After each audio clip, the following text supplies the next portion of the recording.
semana, tudo à luz do Espiritismo. Na terça, a casa ainda não tem nenhuma atividade. Na quarta-feira, como aqui já falou, vai ter essa abertura também ao público, aqui no salão, porque nós temos também as reuniões mediúnicas de quarta, só os médiuns, e de sexta. E na quinta, o Evangelho e o estudo, da mediunidade. E na sexta também nós temos essa reunião mediúnica e o estudo, para aqueles que estão se preparando para as reuniões mediúnicas. No sábado, aproveito para convidar a todos que nós estamos fazendo a sopa fraterna. E começa às 9 horas da manhã, o pessoal vem, ajuda a picar os legumes. É o dia todo. Para quem tiver uma horinha disponível, pode vir a hora que puder. De manhã começa o preparo. E à tarde, 4 horas, começa a distribuição. E depois da distribuição, o serviço mais pesado, é a lavagem dos utensílios, é a limpeza do lugar. Então, quem tiver um horário aí disponível e quiser prestar esse auxílio à casa, nós agradecemos muito. Tem também a Mocidade Espírita, que a turminha está sempre aí para dar as informações. Na segunda-feira, os pais e mães que ficam aqui no salão trazem as crianças que nós temos a evangelização. Também quem tem facilidade para mexer com as crianças, ajudar lá na evangelização, também vai ser muito bem-vindo. Elas estão em poucas evangelizadoras. Agora o meu recadinho. Vamos, neste momento, então esquecer todos os nossos probleminhas lá fora. Vamos nos entregar, assim, à meditação. Vamos ficar bem à vontade, porque a partir do momento que nós colocamos os pés dentro do nosso centro, nós já estamos recebendo as energias que sempre buscamos, de acordo com o merecimento de cada um de nós. Então, essa palestra também serve para reflexão, para tirar alguma dúvida, levar para casa o assunto, para pesquisa também, É muito interessante. Então, que devamos agradecer essa oportunidade que nós estamos tendo hoje de estar aqui na nossa casa para aprendermos alguma coisa, renovar as nossas energias.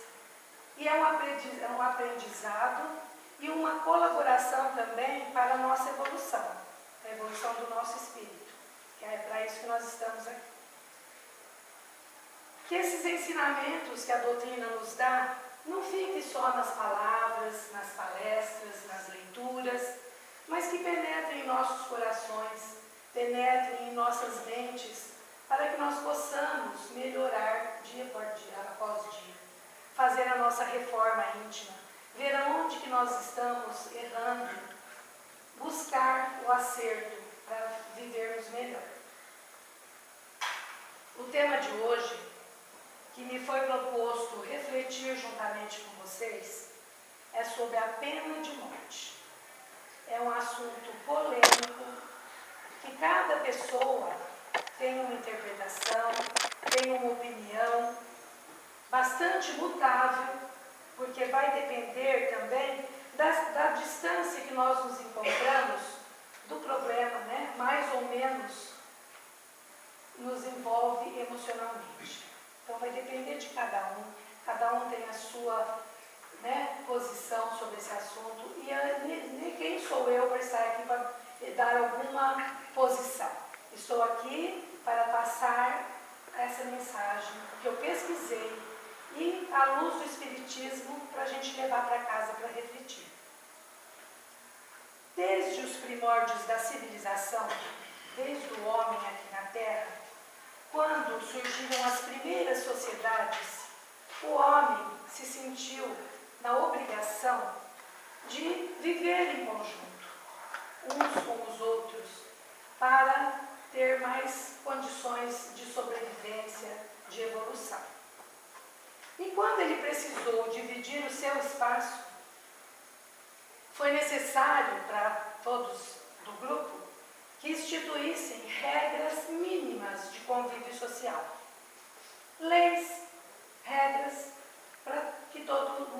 respeitasse. A segurança de todo esse grupo, de toda essa sociedade, dependia do cumprimento dessas regras. E para aqueles que transgredissem essas regras, foi criado punições. Vários tipos de punições para aqueles que não cumprissem as regras na sociedade. E a pena de morte é, então, uma dessas punições que foi instituída para que eliminasse do grupo, tirasse do convívio social aquelas pessoas, aqueles indivíduos que não obedeciam essas regras. E até hoje, quer nos países desenvolvidos, quer nos países subdesenvolvidos, ela ainda é implantada, ela ainda é aplicada ou querem aplicá-la. Pensando ingenuamente que estão solucionando os problemas sociais principalmente. Ainda é um ato polêmico, como dizem, para grandes problemas, grandes remédios. Para grandes males, grandes remédios. Nós todos alegamos, que perante tamanhas barbaridades, tantos crimes hediondos, nós acreditamos que esses indivíduos, esses criminosos, esses marginais, eles não merecem as nossas considerações.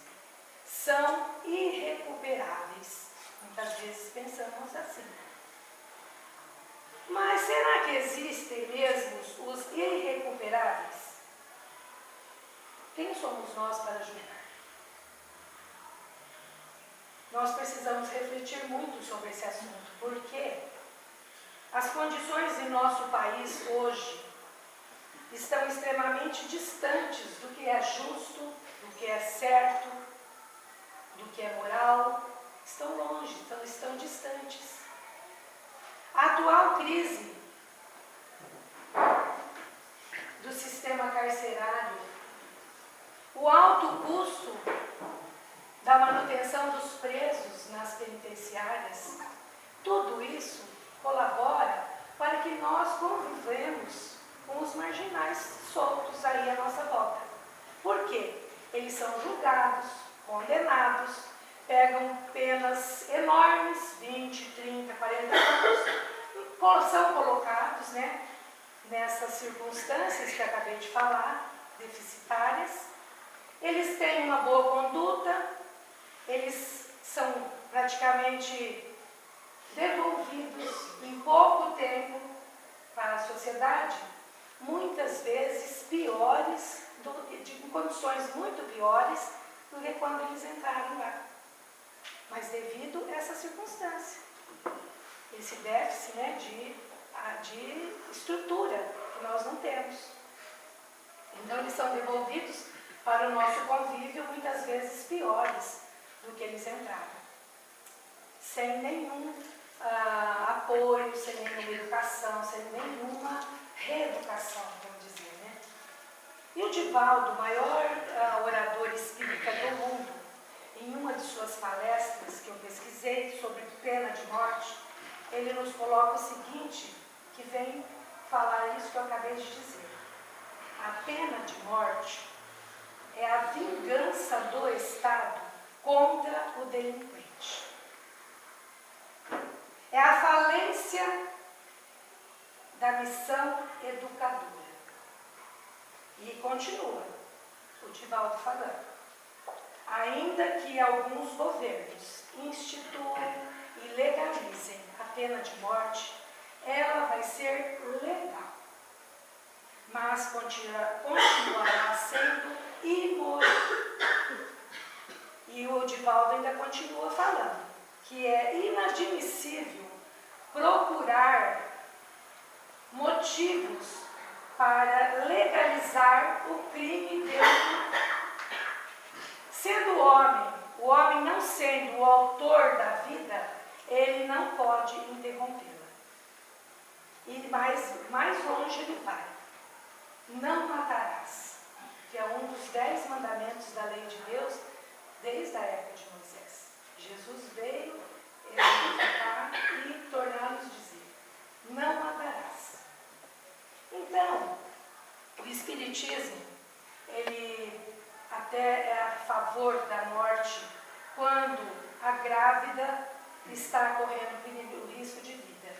Aí é admissível, dentro do Espiritismo, interromper aquela vida ainda em formação, porque essa vida vai ter, esse espírito que estaria ali, né, vindo, ele vai ter outras oportunidades de reencarnação. Então, perante o Espiritismo, só nessas condições que a pena de morte é admissível. E nós sabemos que violência gera violência, não é verdade? Então, nós concluímos que a educação da criança ainda é a melhor solução para os problemas sociais. Porque educa-se a criança, todo mundo conhece esse ditado, né? Educa-se a criança para não precisar castigar o adulto. Vem bater com a informação do Divaldo, né? Que é uma afronta, né, do Estado contra o delinquente, a falência da missão educadora. Então, para nós, educa-se a criança para não precisar castigar o adulto. Resume tudo. A tarefa que nos compete, que compete à sociedade, às leis praticamente, é aquela de eliminar o crime, eliminar as causas do crime, aquilo que causa a criminalidade. Não eliminar o criminoso. Também eliminar as causas que fomentam a criminalidade, que são várias dentro do Estado, do governo, né? A gente sabe. E a morte do delinquente, ela não vai diminuir o índice de criminalidade e nem vai devolver a vida à vítima. Então deve a sociedade, os governantes, buscarem recursos necessários para a reeducação desse indivíduo, para recolocá-lo na sociedade. O Espiritismo é radicalmente contra a pena de morte. Por quê? Porque nós estudamos que o nosso espírito é imortal. Então, entende-se que a morte do criminoso não vai resolver problema algum. E pode sim acarretar muitos outros. Por quê? Porque aquele criminoso, perigoso, violento, é um espírito imortal, moralmente atrasado em relação ao resto da grande humanidade.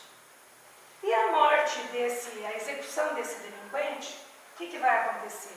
Mesmo quando é comprovada a sua responsabilidade por um dos crimes mais hediondos, o que vai acontecer com ele morrendo? Vai só livrar aquela entidade que está estacionada no mal. Vai livrar aquela entidade, o espírito daquela entidade. Então ele vai partir o espaço, ficar invisível, livre, leve e solto, para continuar lá do outro lado a praticar crimes horrorosos. Porque ele vai ter muito mais possibilidade de agir lá do outro lado. Se unir às falanges do mal e cometer crimes, muitas vezes, muito piores do que aqueles crimes cometidos ainda encarnado. Ele vai ser morto, vai ser um espírito revoltado, sem conhecimento nenhum, e vai continuar praticando a criminalidade do outro lado. Além do que o Espiritismo nos alerta, são as obsessões que ele pode causar para os seus algozes, para aqueles que o julgaram, para aqueles que o condenaram, para aqueles que o mataram.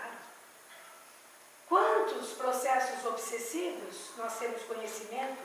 Quantas clínicas psiquiátricas lotadas? E nessas obsessões, esses processos obsessivos, são muitas vezes confundidos pelos psiquiatras, pelos médicos, como